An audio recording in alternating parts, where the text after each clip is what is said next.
Welcome back to Main Station. So, this video I'm going to talk about,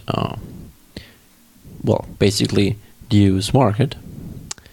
Nothing like big picture, nothing too specific. S&P, Dow Jones, Nasdaq, and a short look at the VIX will be included in this video.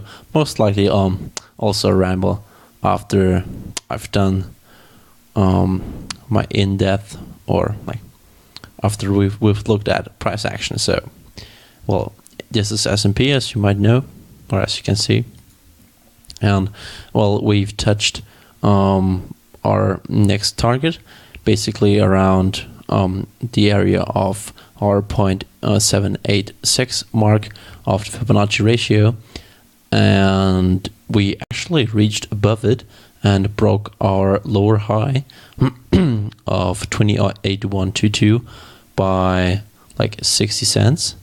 So, while this is not a significant penetration by any means, we broke through for like a short period of time, of course, but still, this has to be kept in mind. Well, firstly, and second, shortly after that, we broke down. But even though we did made lower lows, we didn't make any significant pullback by any means. You can see this is a 0.7, like 70 maybe 1% dump, basically from the top to the bottom. This was a fake out, as you see. Basically, it's Monday, so nothing too surprising that we had a little fake out. I still, of course, think that we are looking bullish in the long term on the S&P. Midterm, I think we are actually due for a correction. Of course, this doesn't look too corrective or yet. And by corrective I mean with a bigger pullback to maybe our 200. If you go to the daily again, to our 200 day, this could be very possible. But for now, we are still holding on our fast moving averages, and this is the 12th what am I talking about? The 16th and the 24th. Oh my god, I don't even know. Why don't I know this? That's because I don't trade much lately. If you just look at my settings, then 12th and the 26th. Yeah, of course. God damn it. You can see we're still holding on our 12th EMA. So, even though we now have broken out of our possible rising wedge, this still is very, very like corrective and chilled out. So, there's no need to panic in my opinion.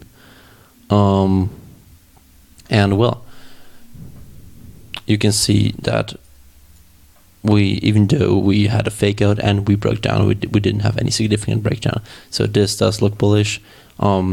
We have lower high, low lows and higher highs actually, based off this right here and this here, right here. So a big mixed signals, but this is not surprising, since this is basically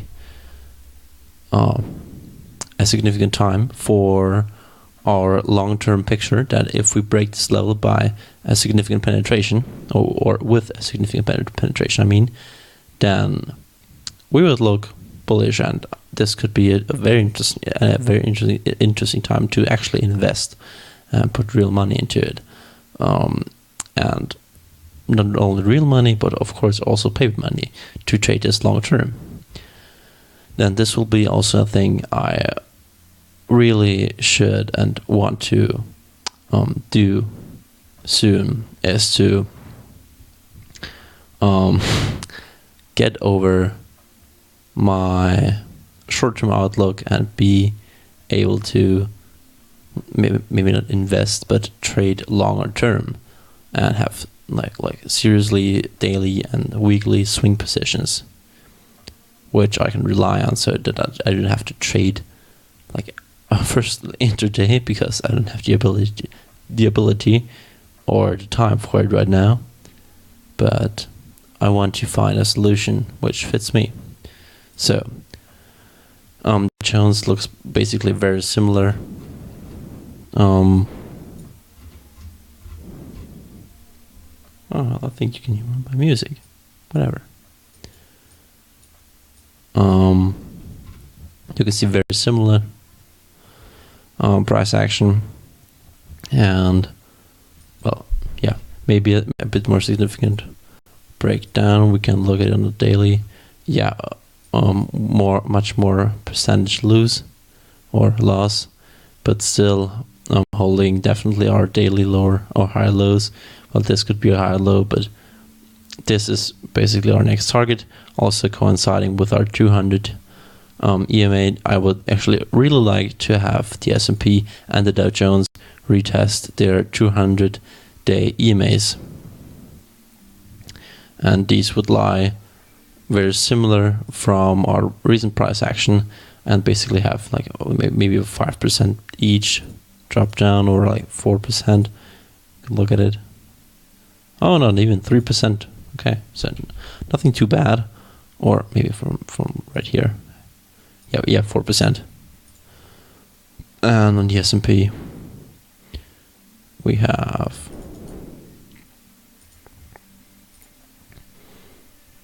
only not even 3%. So quite interesting.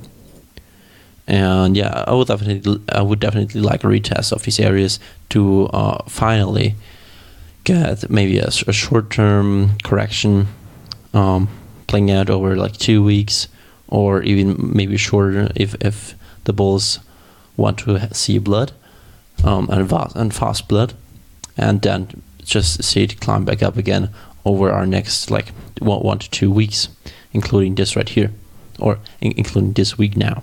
So, well, our VIX is actually quite interesting, a bit volatile, but yeah, so very similar price action, and of course, well, that's interesting. We didn't broke, or we hadn't had a fake out on the Dow Jones.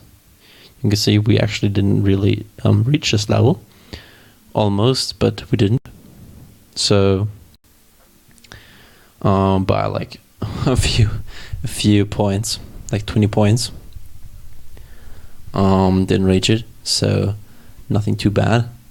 But interesting that we didn't have a fake out. And you can see also our of course this happened a few days ago, so actually the Dow Jones hadn't had the newest high of this recent bull move today, but it had it like a few days ago, like right here. You can see it. And so these are a bit diverging, actually, the S&P and the Dow Jones. I didn't notice that, so interesting.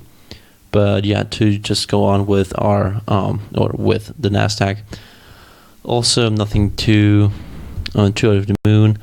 A bit more curving than the Dow Jones and the S&P. You can also see a bit of a curve, but the Nasdaq is actually quite interesting how it really curves to the side right now. What this means, I'm not sure. There aren't like really specific patterns on the curves, at least. Well, there are cycles on the curves, of course, but no real trading patterns in specific. Still, this would look for a correction by breaking this curve on the bottom, basically our trend curve. Maybe you can say, since it's not really a line, you can see our trend curve, and our channel curve would then be on the top. So you don't have to use these. I think it's just interesting. You can also just look at our 12th EMA, which is holding the price very nicely, and use that if it breaks to further your analysis. But yeah, so not too well, not it didn't reach as far as the S&P and Dow Jones, a bit more or not that bullish like they are both. You can see also we didn't have like one significant point of resistance. We have multiple points of resistance. One you can see around 173, 175, and one around our 0.786 mark, Fibonacci retracement. So quite a few points of resistance. Recently it respected 175.58 very nicely. You can see today we touched this level, maybe broke it like by 20 cents, but nothing too impressive and too significant. So still keep that in mind, that we want to see a significant penetration of multiple resistance areas on the Nasdaq, and on one specific on the Dow Jones and the S&P. Like you can see our level is very significant or very clear on especially the S&P, then the Dow Jones, and after that our Nasdaq, or the Nasdaq with the level of 175.58. And of course I can draw a horizontal line, but still you want to see this break significantly. But I think this will happen maybe this week, of course. It depends how price moves, and if we see the 12th EMA break and have a shorter term correction, maybe also to our but down to our 200-day EMA, which lies right here around 168. Most likely it will be there if we see a pullback. So we can come back down to this level, maybe have this as a high. This is not, but I'm not too sure about anything yet, since I can't call highs just like that. I actually want to see price action and candlesticks to confirm a high, and basically we can say we have a high if we see lower lows and lower highs, and maybe a short-term correction. So just finishing off with the VIX, I think I'll make a little quicker video today. And yeah, so you can see this is a volatility index. Usually you want to look at this if you want to know when trends start and when trends end, and if we are trending currently or if not. So you can see, for example, like on around 2008 and 9, starting like from 06 with our very nice bull market, and then basically around the top on the S&P, for example. Maybe just scroll back, use the weekly.